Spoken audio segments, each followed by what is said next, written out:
Perkenalkan, nama saya Richard Johnson, nomor stambuk 217611126. Materi yang saya akan bahas adalah rancang bangun sistem informasi geografis persebaran situs arkeologi berbasis web. Menurut penelitian Damayanti FH 2013, metode yang digunakan adalah RAD atau Rapid Application Development, yaitu fase Recruitment Planning, phase Workshop Design, dan fase Implementation.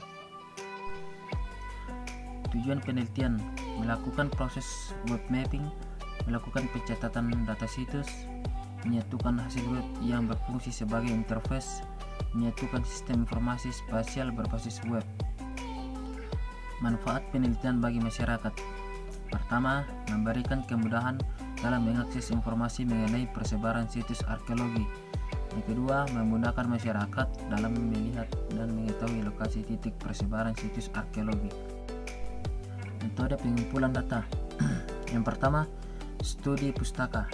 Studi pustaka adalah metode pengumpulan data dengan cara menelaah dan melihat, membaca, mencatat, dan mengutip kepada suatu hasil penulisan penelitian yang sudah dicetak dan dijadikan referensi data dalam pemecahan suatu masalah yang ada.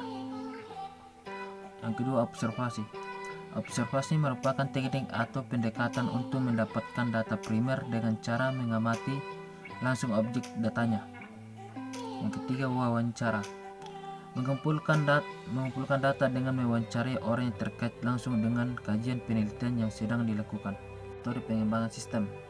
Yang pertama, desain workshop RAD, RAD workshop design, implementasi sistem, sistem implementation, UML atau Unified Modeling Language. Tools pembuatan aplikasi. Yang pertama, ArcGIS. Yang kedua, Google Maps API. Tools pengembangan aplikasi web. Yang pertama, Adobe Photoshop.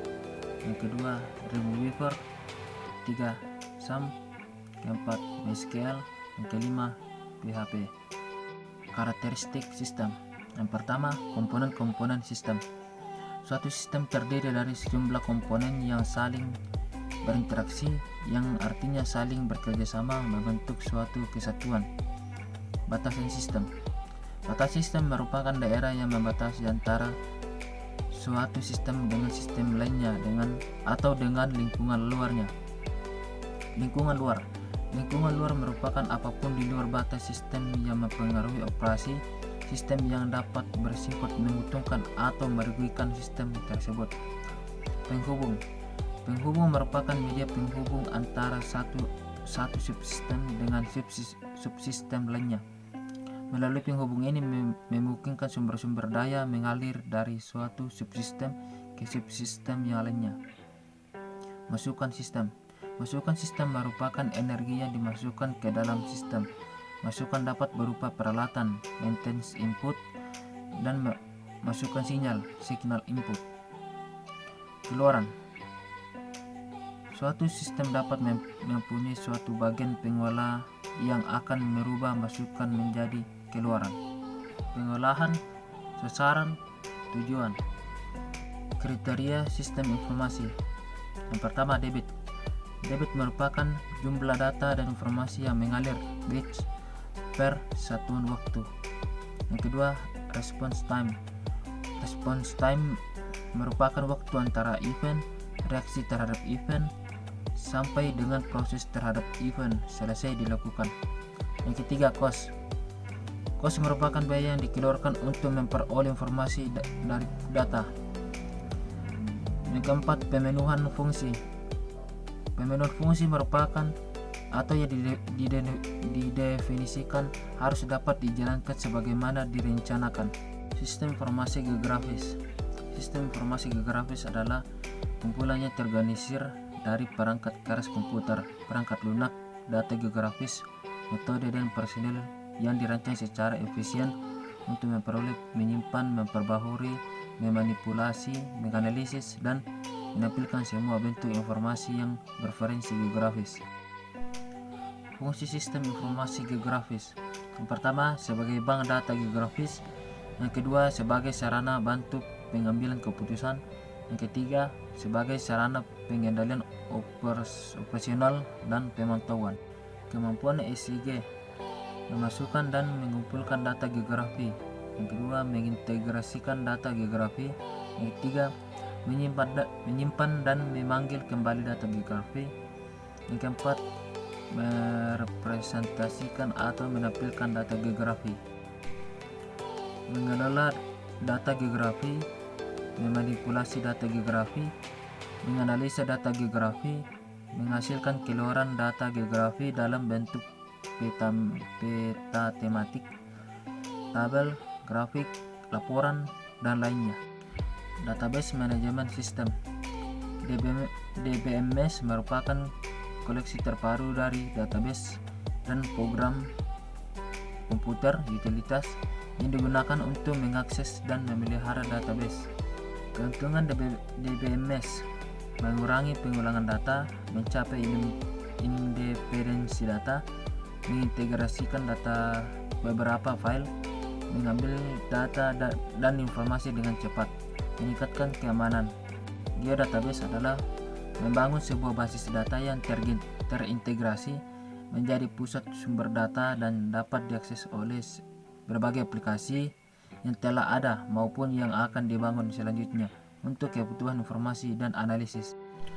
Fasilitas geodatabase mampu menangani tipe data yang beragam, menggunakan aturan relasional yang sudah baku seperti pembuatan relasi antar tipe data, topologi, jaringan geometrik. Mampu mengakses data geografis yang besar, baik yang disimpan dalam bentuk berkas maupun dalam sebuah DBMS. Proses desain, workshop design, perencanaan sistem, merancang spesifikasi, merancang use diagram, merancang narasi use case, perencanaan database, logical record struktur, spesifikasi database. Implementation terbagi dua. Yang pertama, implementation workflow atau pengkodean. Melakukan pengkodean aplikasi. Dalam tahap ini, sistem dibangun dengan menggunakan bahasa pemrograman PHP dan basis data MySQL. Yang kedua, testing application atau uji coba aplikasi.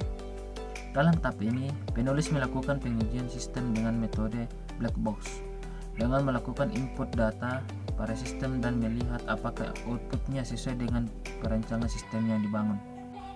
Tahap identifikasi sistem. Yang pertama, identifikasi kebutuhan. Yang kedua, identifikasi masalah. Yang ketiga, tujuan pengembangan sistem. Yang keempat, sistem yang diusulkan. Tahap activity diagram.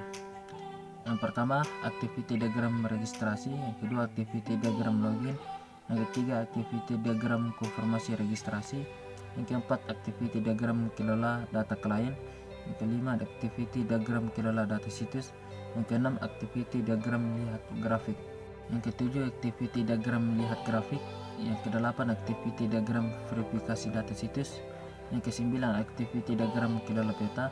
Yang ke-10, activity diagram lihat peta. Yang ke-11, activity diagram cari lokasi. Yang ke-12, activity diagram kelola profil. Yang ke-13, activity diagram lihat profil. Yang ke-14, activity diagram kelola pesan. Yang ke-15, activity diagram kelola berita dan artikel. Yang ke-16, activity diagram lihat berita dan artikel. Yang ke-17, activity diagram mengelola kontak us. Yang ke-18, activity diagram mengisi kontak us. Sekian dari materi yang saya sampaikan. Saya ucapkan terima kasih.